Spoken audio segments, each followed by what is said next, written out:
Video ਦੇਖ ਰਹੇ ਸਾਰੇ ਵਿਦਿਆਰਥੀਆਂ ਨੂੰ ਪਿਆਰ ਭਰੀ ਸਤਿ ਸ਼੍ਰੀ ਅਕਾਲ। ਅੱਜ ਅਸੀਂ ਅਧਿਆਇ 8ਵਾਂ ਐਰੇਜ਼ ਪਾਰਟ 2 ਸਟਾਰਟ ਕਰਾਂਗੇ। ਜਿਵੇਂ ਕਿ ਅਸੀਂ ਪਿਛਲੇ ਚੈਪਟਰ ਦੇ ਵਿੱਚ ਐਰੇਜ਼ ਦੀ ਇਨੀਸ਼ੀਅਲਾਈਜੇਸ਼ਨ, ਉਸ ਨੂੰ ਕਿਵੇਂ ਨਿਰਦੇਸ਼ ਦਿੱਤੇ ਜਾ ਸਕਦੇ ਹਨ, ਉਸ ਨੂੰ ਕਿਵੇਂ ਇਨੀਸ਼ੀਅਲਾਈਜ਼ ਕੀਤਾ ਜਾ ਸਕਦਾ ਹੈ ਅਤੇ ਉਸ ਨੂੰ ਕਿਵੇਂ ਐਕਸਪ੍ਰੈਸ ਕੀਤਾ ਜਾ ਸਕਦਾ ਹੈ ਉਹ ਪੜ੍ਹਿਆ ਹੈ।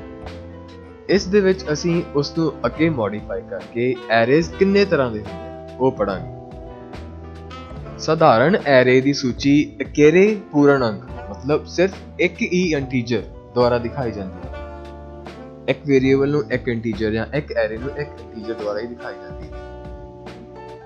ਮਲਟੀ ਡਾਈਮੈਂਸ਼ਨਲ ਐਰੇ ਦੇ ਸੰਕਲਪ ਵਿੱਚ ਜਿੱਥੇ ਅਸੀਂ ਪੂਰਨ ਅੰਕ ਇੰਟੀਜਰਸ ਮਤਲਬ ਦੀ ਕ੍ਰਮ ਅਨੁਸਾਰ ਸੂਚੀ ਜਿਵੇਂ A ਐਰੇ ਦੀ 3, 1 ਤੇ 5 ਦੀ ਵਰਤੋਂ ਕਰਕੇ ਐਰੇ ਦੀ ਸੂਚੀ ਬਣਾਉਂਦੇ। ਮਲਟੀ ਡਾਈਮੈਂਸ਼ਨਲ ਐਰੇ ਵਿੱਚ ਸੂਚੀ ਬਣਾਉਣ ਲਈ ਵਰਤੀ ਜਾਂਦੀ ਸੂਚੀ ਇੰਟੀਜਰਸ ਦੀ ਗਿਣਤੀ ਹਮੇਸ਼ਾ ਉਨੀ ਰਹਿੰਦੀ ਹੈ ਅਤੇ ਇਸ ਨੂੰ ਐਰੇ ਦੀ ਡਾਈਮੈਂਸ਼ਨੈਲਿਟੀ ਦਾ ਹਵਾਲਾ ਦਿੱਤਾ ਜਾਂਦਾ ਹੈ, ਮਤਲਬ ਐਰੇ ਕਿਸ ਤਰੀਕੇ ਨਾਲ ਕਾਲਮ ਵਾਈਜ਼ ਜਾਂ ਰੋ ਵਾਈਜ਼ ਅੱਗੇ ਵਧ ਰਿਹਾ ਹੈ।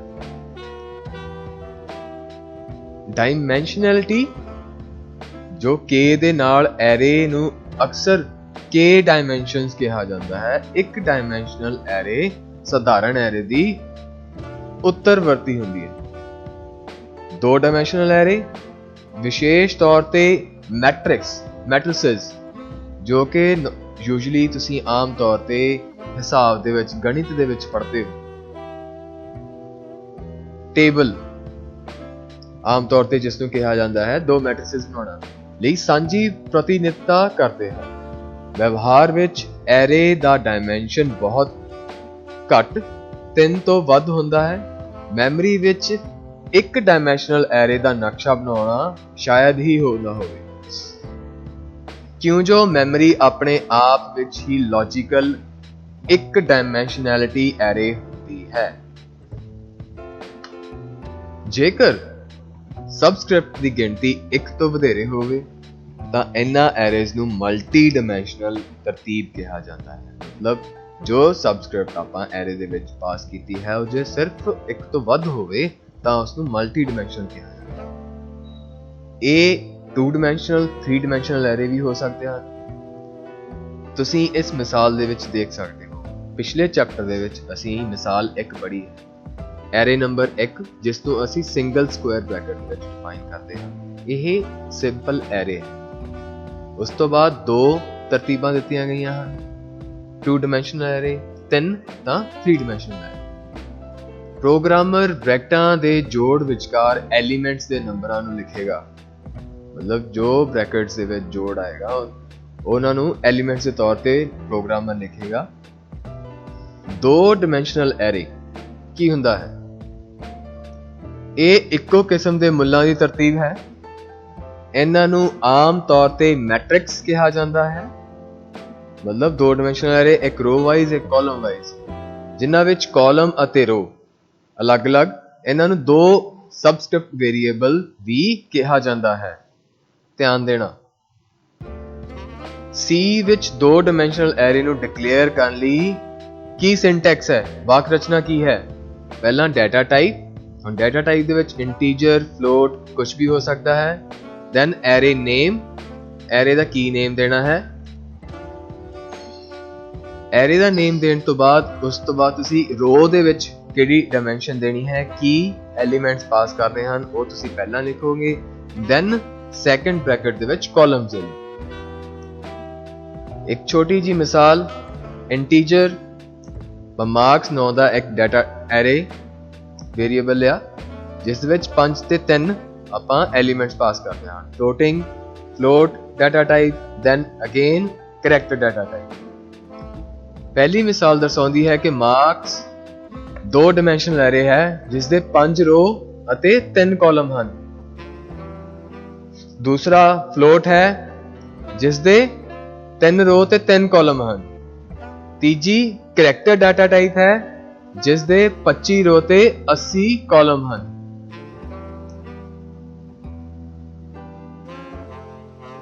ਹੁਣ दो डायमेंशनल एरे दी ਬਣਤਰ ਕੀ ਹੈ।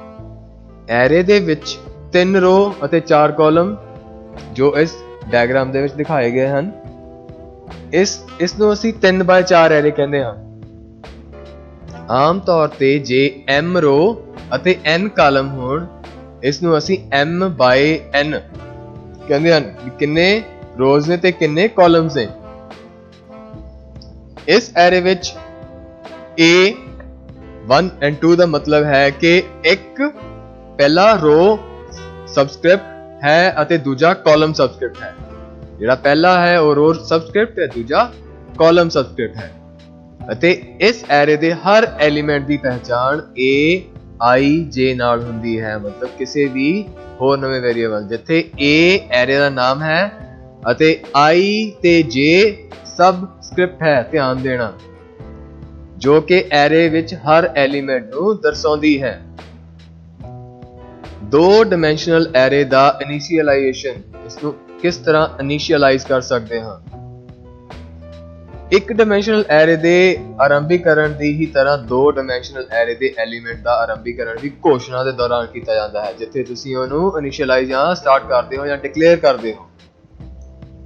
दो डायमेंशनल एरे दे आरंभीकरण दी वाक रचना इस तरह है। Data type name and then उसदे एलिमेंट्स सेम उसी तरह जिस तरह असी वन डायमेंशनल एरे पिछले चैप्टर दे विच पढ़िया है। और इसनू किस तरीके नाल देखा जा सकता है।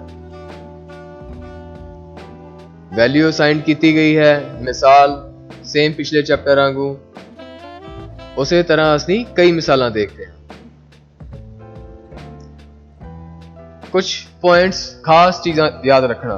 शुरुआती मुल्लां दे सैटां दी गिनती एरे विच रो दी गिनती दे बराबर होनी चाहिदी है। मतलब जो आपां वैल्यू दित्ती है पहला उन्हां दी रो दी गिनती बराबर होनी चाहिदी है। एक तो मैपिंग संभल लई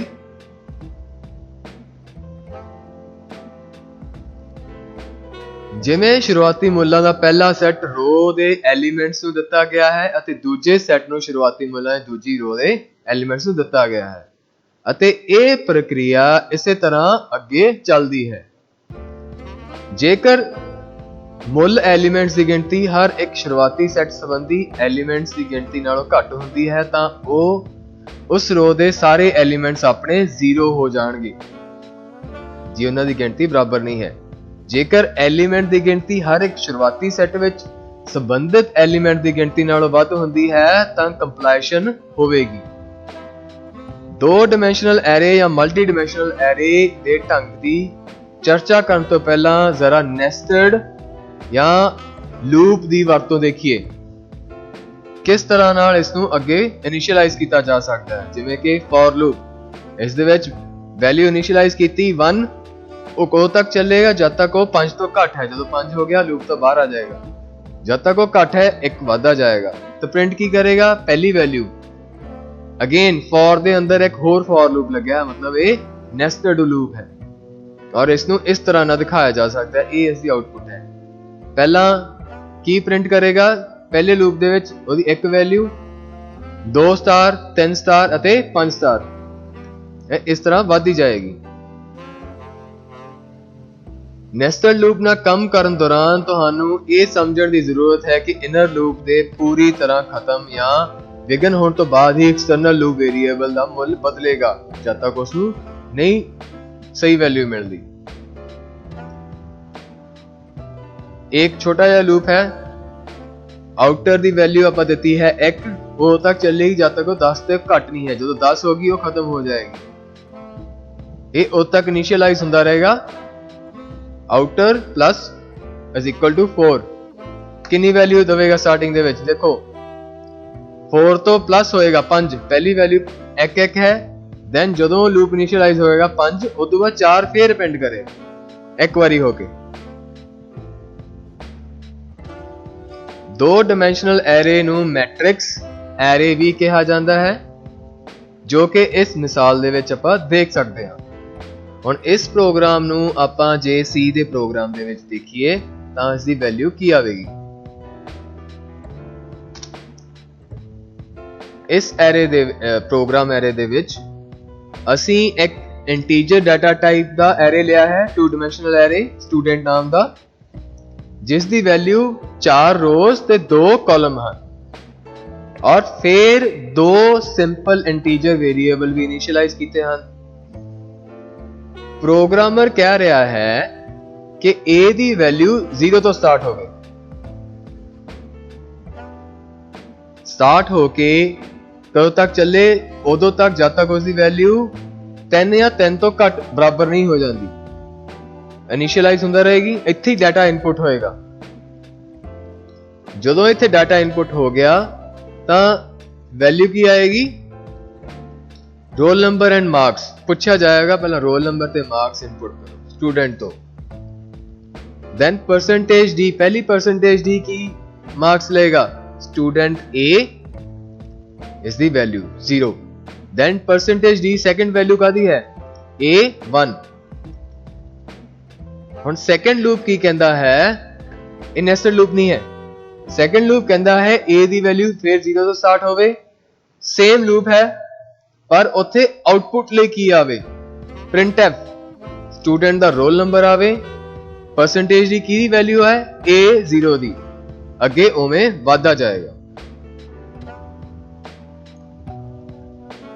बुक दे विच तुहाडी आउटपुट इस तरह दिखेगी, कॉलम 1 कॉलम 0 है यह, जो कि अपोजिट विच लिया है फॉर लूप दे विच, एंड देन इस तरह ना चलनी चाहिए इनपुट ते आउटपुट दे लई।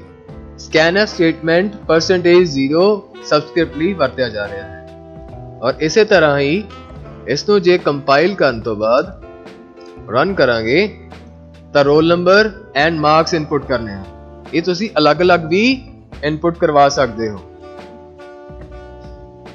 5 roll number 78 marks, 6 roll number 99 marks, 3 roll number 67 marks, 5 roll number 1 roll number 78। Look print होया स्टूडेंट रोल नंबर 5 तो जिवें इनिशियलाइज कीता ते मार्क्स प्रिंट उसे तरह। हुण इस दे विच एस्केप की लग्या है बैकस्लैश n, जो कि इन्हां लाइनां नूं अलग कर रहा है, ये इस तरह दिखाई दे रहा है। सेम उसी तरह असी डिक्लेयर कर सकते हैं। हुण मैमरी विच 2 डायमेंशनल एरे, मतलब 2 डायमेंशनल एरे मैमरी किवें हुंदी है, एरे दे एलिमेंट एक लगातार चेन विच स्टोर हुंदे हन, हमेशा याद रखियो लगातार चेन हुंदी है उन्हां दी, जिसदी जिथे जो स्टोर हुंदे हन। इस नूं हेठां 2 डायमेंशनल एरे विच दिखाया गया है, सेम उसी तरह वैल्यू चेन दे विच चली आ रही है। ये मिसाल marks of second student percentage dear student 1 by 1 वजों दिखाई जा रही है। देखो आउटपुट इस तरह आएगी 33, जो जदों आपां इस लाइन नूं प्रिंट करांगे। मल्टी डायमेंशनल एरेज, हुण मल्टी डायमेंशनल एरे की हन, एक तो वध सबस्क्रिप्ट दा या खास साइज दे करैक्टर दे किसी भी एरे नूं मल्टी डायमेंशनल एरे कहा जाता है, मतलब एक तो वध दा है जो खास करैक्टर टाइप दा है। वाक रचना किस तरह सिंटैक्स है इसका, इसकी स्टोरेज क्लास की है करैक्टर डाटा, फिर डाटा नेम, देन ब्रैकेट दे विच स्क्वायर ब्रैकेट दे विच असी उस नूं डिक्लेयर कर रहे हैं प्रिंसेस साइज, एंड देन अगे उसी तरह। और इसी एक छोटी जी मिसाल है, आ देखो character word 30 by 15, character tens character data type दा 15वां करैक्टर स्ट्रिंग उपरोक्त मिसाल विच स्ट्रिंग टर्मिनेटर /0 है। मल्टी डायमेंशनल एरे दे एलिमेंट तक पहुंच किस तरह पहुंच कर सकते हैं, किसी भी dimensional array the multi dimensional array they elements they मुल वेरिएबल दे नाम रो अते कॉलम दे एलिमेंट्स नूं दर्शा के हो सकती है, पर character they array case which string अते स्ट्रिंग दे एलिमेंट तक पहुंच करन विच फर्क हुंदा है। हुण ध्यान देना, सिर्फ जो करैक्टर डाटा टाइप दा है एरे उसनू स्ट्रिंग ਦੇ ਤੌਰ ਤੇ ਪਹੁੰਚ ਕਰਨੀ ਪੈਂਦੀ ਹੈ, ਜੋ ਕਿ ਤੁਸੀਂ ਅਗਲੇ ਆਉਂਦੇ ਚੈਪਟਰਾਂ ਦੇ ਵਿੱਚ ਪੜ੍ਹੋਗੇ। ਜੇ ਤੁਹਾਨੂੰ ਐਰੇ ਸਮਝ ਆ ਗਿਆ ਤਾਂ ਸਟ੍ਰਿੰਗ ਵੀ ਜਲਦੀ ਸਮਝ ਆ ਜਾਏਗੀ। ਇਸ ਤੋਂ ਨੁਕਤੇ ਵਿੱਚ ਨਿਰਧਾਰਨ ਲਿਖਣੇ ਹੁੰਦੇ ਹਨ। ਇਨਪੁਟ 0 मतलब रो 0 ਵਿੱਚ ਸਟ੍ਰਿੰਗ ਦੇ ਸਾਰੇ ਕਰੈਕਟਰ ਤੱਕ ਪਹੁੰਚ ਕਰੇਗਾ। ਫਿਰ रो 0 ਵਿੱਚ ਸਟ੍ਰਿੰਗ ਦੇ ਸਾਰੇ ਕਰੈਕਟਰ ਤੱਕ ਪਹੁੰਚ ਕਰੇਗਾ ਜੇ ਇੱਕ ਹੈ। ਹੁਣ 0/0 ਵੈਲਿਊ ਕੀ ਕਰੇਗੀ, ਪਹਿਲੇ ਸਟ੍ਰਿੰਗ ਵਿੱਚ ਪਹਿਲੇ ਕਰੈਕਟਰ ਤੱਕ ਪਹੁੰਚ ਕਰੇਗਾ, ਉਵੇਂ ਪਹਿਲੇ ਸਟ੍ਰਿੰਗ ਵਿੱਚ ਦੂਜੇ ਕਰੈਕਟਰ ਤੱਕ, ਇਸੇ ਤਰ੍ਹਾਂ ਅੱਗੇ ਵਧਦੇ ਜਾਵਾਂਗੇ। Char type multi dimensional array दा इनिशियलाइजेशन मतलब character type multi dimensional array नू किस तरह इनिशियलाइज किया जा सकता है। अगेन पहला तो डाटा टाइप करैक्टर लेना है, फिर उसका एरे नेम वर्ड्स लिख लो, उसनू रो ते कॉलम विच डिवाइड करना है अते उसी तरह उन्हां दे मुल पास ऑन कर देने हैं डबल कोटेशंस दे विच, क्योंकि ये वर्ड पास ऑन कर रहे हैं आप याद रखना। पहला सबस्क्रिप्ट एरे विच स्ट्रिंग प्रोग्रामिंग कंप्यूटर आदि दसदा है अते दूजा सबस्क्रिप्ट स्ट्रिंग विच करैक्टर दसदा है। वेरिएबल शब्द 2 ते 0 तीजा स्ट्रिंग अते पहला करैक्टर दसदा है, तीजी स्ट्रिंग डीबग है अते पहला करैक्टर विच स्ट्रिंग डी है। एरे वर्ड्स विच एक स्ट्रिंग विच 21 करैक्टर स्ट्रिंग खत्म करने वाले शामिल होंगे हैं। करैक्टर्स की गिनती एरेज की मिथी गिनती नालों घट हो सकती है, पर गिनती दूजे सबस्क्रिप्ट दे वध मुल नालों वध नहीं सकती। जिवें कि आपां पिछले चैप्टर विच भी पढ़िया है, मुल वध नहीं सकते, घट जरूर हो सकते हैं। एरे शब्दां विच स्ट्रिंग की लंबाई स्ट्रिंग खत्म करने वाले दे तौर ते 20 करैक्टर्स तो वध नहीं हो सकती। पहला सबस्क्रिप्ट 0 तो 4 अते दूजा सबस्क्रिप्ट 0 तो 19 विच बदलदा है। जेकर पढ़े गए अखर दर्शाए गए हैं तो जो कि इस एरे विच 20 तो घट हैं, खाली रखे गए स्थान नू \0 द्वारा भरिया जाएगा। मतलब ये नल करैक्टर है। \0 मतलब नल करैक्टर खाली, जो कि स्ट्रिंग समापित 0 हेक्साडेसिमल बराबर है। इन्हां दे विच मुल भरे हुए हैं, जिथे खत्म हो गया उन्होंने \0 नाल दर्शाया गया है। इत्थे x नहीं पैंदा, ध्यान देना। मिसप्रिंट है। प्रिंट फंक्शन %s ਹੁਣ ਜਦੋਂ ਆਪਾਂ ਕੋਈ ਵੀ ਡਾਟਾ ਟਾਈਪ ਦਾ ਪ੍ਰਿੰਟ ਕਰਨਾ ਹੁੰਦਾ ਹੈ ਤਾਂ ਉਸ ਨੂੰ %d %f ਜਾਂ %c ਨਾਲ ਤੁਸੀਂ ਪ੍ਰਿੰਟ ਕੀਤਾ ਹੈ, ਪਰ ਸਟ੍ਰਿੰਗ ਨੂੰ ਪ੍ਰਿੰਟ ਕਰਨ ਦੇ ਲਈ ਤੁਸੀਂ %s ਯੂਜ਼ ਕਰੋਗੇ। ਸਿਰਫ 11 ਅੱਖਰਾਂ ਤੇ 12 ਅੱਖਰ ਸਥਾਨ ਤੇ ਟਰਮੀਨੇਟ ਹੋ ਜਾਵੇ। Two dimensional array of word character word processing. ਹੁਣ टू डिमेंशनल एरे विच करैक्टर दी वर्ड प्रोसेसिंग किस तरह की जाती है। टैक्सट ਨੂੰ शब्द दर शब्द ਵਰਤਣ ਲਈ ਇੱਕ ਵੱਖਰੀ ਅੱਖਰਾਂ ਨੂੰ ਇਨਪੁਟ ਕਰਨ ਦੀ ਤਕਨੀਕ ਜ਼ਰੂਰੀ ਹੈ। ਇਸ ਸ਼ਬਦ ਨੂੰ ਦਰਸਾਉਣ ਲਈ ਲੜੀਬੰਦ ਅੱਖਰ ਜੋ ਕਿ ਬਗੈਰ ਖਾਲੀ ਸਥਾਨ ਤੇ ਹੋਣ ਅਤੇ ਅੰਤ ਵਿੱਚ ਸਪੇਸ ਜਾਂ ਪੰਕਚੁਏਸ਼ਨ ਨਿਸ਼ਾਨ ਨਾਲ ਕੀਤਾ ਜਾ ਸਕਦਾ ਹੈ। ਅਸੀਂ ਪ੍ਰੋਗਰਾਮ ਨੂੰ ਆਸਾਨ ਬਣਾਉਣ ਲਈ ਉਹਨਾਂ ਸ਼ਬਦਾਂ ਦੀ ਹੀ ਵਰਤੋਂ ਕਰਾਂਗੇ ਜਿਨ੍ਹਾਂ ਦੇ ਅੰਤ ਵਿੱਚ ਸਪੇਸ ਹੋਵੇ। ਜਿਵੇਂ ਕਿ ਆਹ ਪ੍ਰੋਗਰਾਮ ਸਿੰਪਲ ਪ੍ਰੋਗਰਾਮ ਹੈ। To read 5 words and print them। ਪਹਿਲਾਂ 5 ਵਰਡ ਰੀਡ ਕਰਨੇ ਹਨ, ਦੈਨ ਉਹਨਾਂ ਨੂੰ ਪ੍ਰਿੰਟ ਕਰਨਾ ਹੈ। ਤਾਂ ਇਸ ਦੇ ਵਿੱਚ ਕੈਰ ਐਰੇ ਹੈ ਵਰਡਸ ਦਾ 5/41, ਮਤਲਬ 5 ਰੋ ਤੇ 41 ਕਾਲਮ। एक नवा अनसाइंड वेरिएबल लिया है m। पुट s मतलब आउटपुट टाइप जो आप प्रिंट s करते हैं, सेम ही आउटपुट फंक्शन है। एंटर 5 वर्ड्स, स्क्रीन पे आवेगा 5 वर्ड एंटर करो। Then for m loop start होगा। m की वैल्यू 0 तो स्टार्ट होके कदों तक चले जब तक वो 5 तो घट है, प्लस प्लस होंदी रहे इंक्रीमेंट होके। scanf input and then again फिर लूप चले जब तक वो 5 तो घट है। इस तरह नाल पहला array two dimensional of the language जिवें जिवें तुसीं उस नूं इंसर्ट करोगे।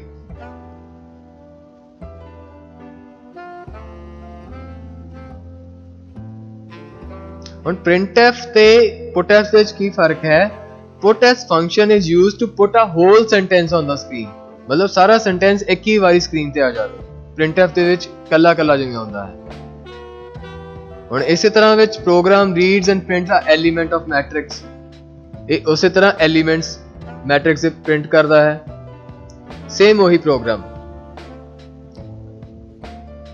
एक ਹੋਰ ਮਿਸਾਲ, to calculate average of elements।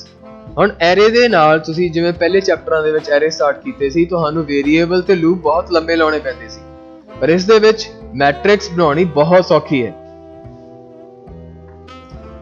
Single character input output we single character input output ਕਿਵੇਂ ਦਰਸਾਈ ਜਾਂਦੀ ਹੈ? ਇਨਪੁਟ ਆਊਟਪੁੱਟ ਦਾ ਆਮ ਕੰਮ ਅੱਖਰਾਂ ਨੂੰ ਸਟੈਂਡਰਡ ਇਨਪੁਟ ਆਊਟਪੁੱਟ ਯੰਤਰ ਜਿਵੇਂ ਕਿ ਕੀਬੋਰਡ ਤੋਂ ਪੜ੍ਹਨਾ, ਐਂਟਰ ਕਰਨਾ ਤੇ ਅੱਖਰਾਂ ਦੀ ਇਨਪੁਟ ਸਕਰੀਨ ਤੇ ਦਿਖਾਉਣੀ। scanf ਫੰਕਸ਼ਨ ਦੀ ਵਰਤੋਂ ਇਸ ਮੰਤਵ ਲਈ ਵਰਤਿਆ ਜਾਂਦਾ ਹੈ। get character ਫੰਕਸ਼ਨ ਦੀ ਰੂਪਰੇਖਾ ਹੇਠ ਲਿਖਿਆ ਹੈ।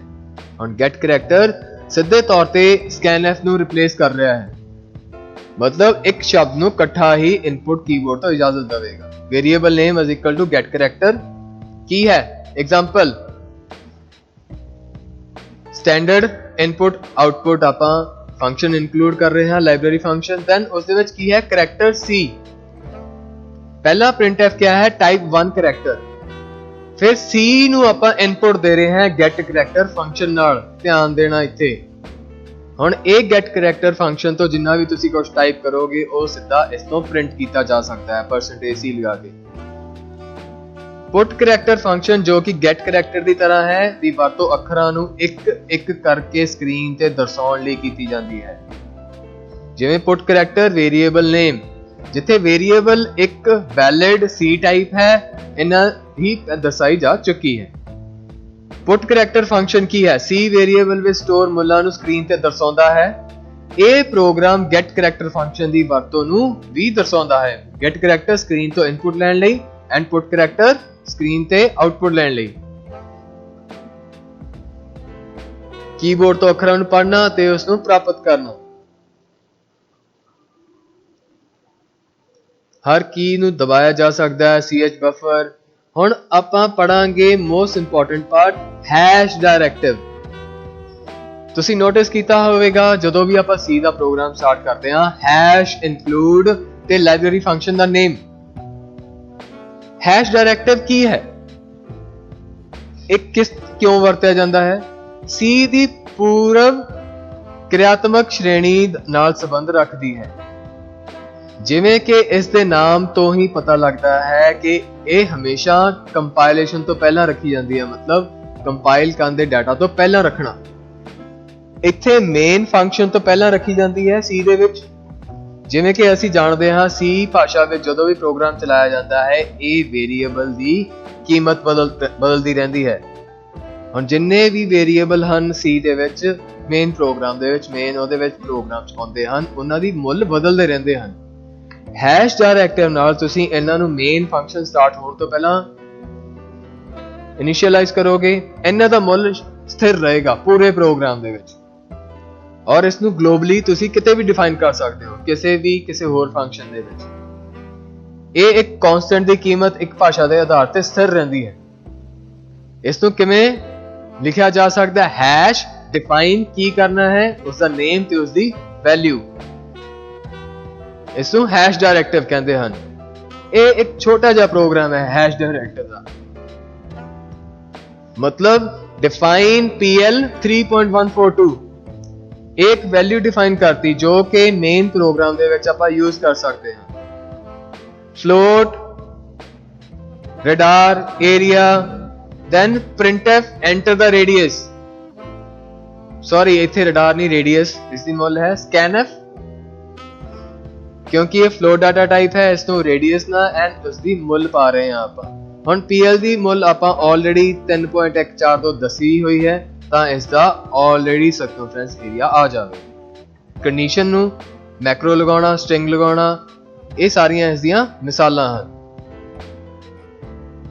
ਇਹ ਇੱਕ ਛੋਟਾ ਜਿਹਾ ਪ੍ਰੋਗਰਾਮ ਹੈ, program to display a multiplication table. ਆਓ ਇਸ ਨੂੰ C ਦੇ ਵਿੱਚ ਕਰਕੇ ਦੇਖੀਏ।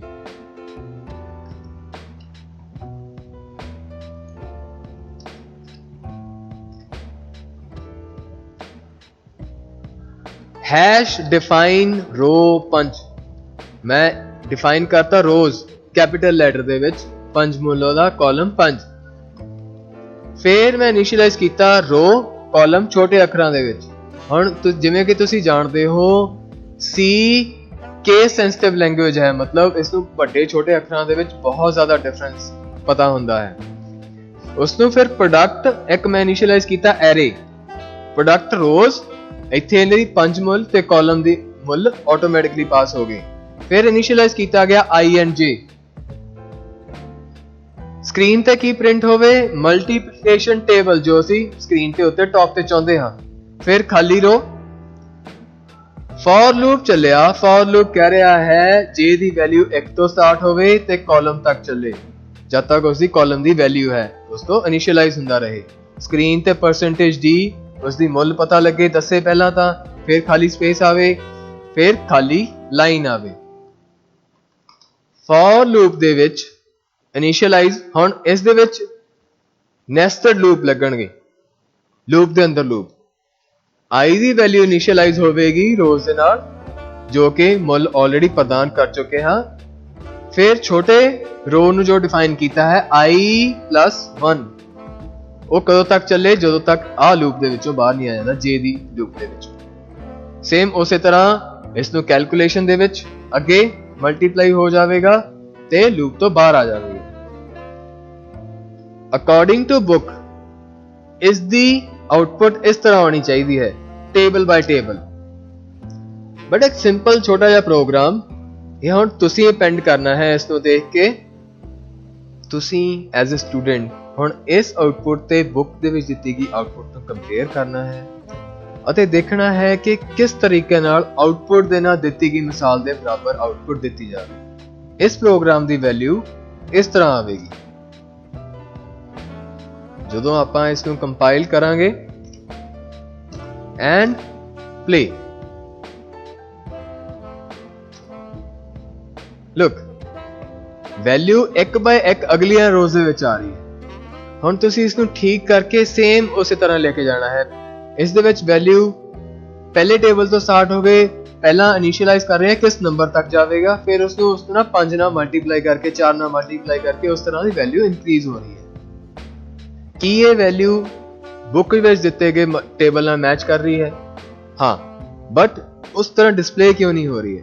तुहाडी जॉब है कि इस नूं उसी तरह अपेंड करना इस प्रोग्राम में।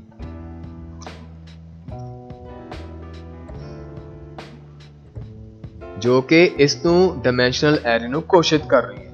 हुण इसे तरह असीं एज एवरेज सारा कुछ चेक कर सकते हैं।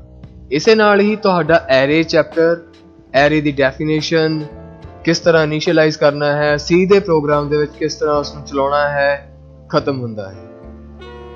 हमेशा याद रखो किसी भी प्रोग्राम नूं सीखण दे लई तुहानूं उसनूं आप खुद कंपाइल करना पवेगा, खुद उसनूं नवे तरीके नाल इजाद करना पवेगा। नवां लूप नवे तरीके नाल चलाउणा ਇਹ ਤੁਹਾਨੂੰ खुद ਨੂੰ करना पवेगा। जिन्नी उसकी प्रैक्टिस करोगे, जिन्ने उसदे विच आप खुद वखरे वखरे लूप ते वखरी वखरी आउटपुट तुसीं खुद नहीं करनी चाहोगे तो प्रोग्रामिंग लैंग्वेज आनी औखी है। और प्रोग्रामिंग लैंग्वेज का एक होर फायदा होंदा है डिसीजन मेकिंग, कि तुसीं किस लूप नूं चला के, किस पॉइंट नूं चला के, किस स्टेटमेंट नूं चला के उसकी आउटपुट की आवेगी। ਜਿਹੜਾ प्रोग्रामर ਹੁੰਦਾ है वो हमेशा अपनी जिंदगी दे विच भी सही डिसीजन लैंदा है क्योंकि उसनूं आउटपुट ऑटोमैटिकली पहला ही दिख जाती है। इसे करके be creative in programming language. Thank you.